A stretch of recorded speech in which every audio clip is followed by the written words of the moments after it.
Warga Bekasi tengah berduka akibat banjir berskala besar di awal Maret 2025. Tercatat 13 kecamatan terendam banjir dengan ketinggian air lebih dari 4 meter. Ribuan warga harus mengungsi. Akibat banjir ini, aktivitas ekonomi lumpuh, terutama di pusat perbelanjaan dan kawasan bisnis. Banjir sebenarnya sudah melanda daerah ini semenjak sebelum masa kolonial.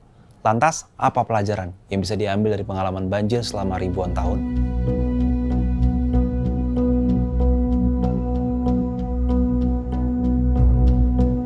Berdasarkan penelusuran sejarah, jejak bencana banjir di kawasan Bekasi dan sekitarnya setidaknya muncul sekitar abad ke-5 Masehi.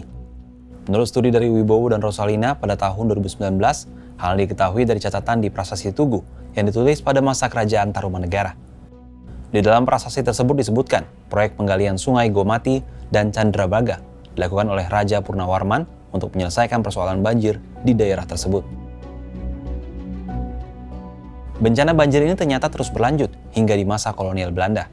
Hal ini selaras dengan penelitian dari Surya Zainul Lutfi di Jurnal Sejarah dan Budaya dengan judul Sejarah Banjir Bekasi 1924 hingga 2002. Berdasarkan studi tersebut, setidaknya terdapat beberapa banjir besar di daerah Bekasi selama tahun 1924 hingga berakhirnya masa kolonial Belanda. Berselang 2 tahun, peristiwa banjir besar juga melanda kawasan Bekasi. Tahun 1926, banjir mengenangi sejumlah wilayah seperti Tambun dan Lemah Abang.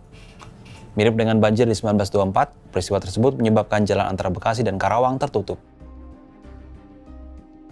Sebelumnya pada tahun 2020, banjir besar juga melanda Bekasi.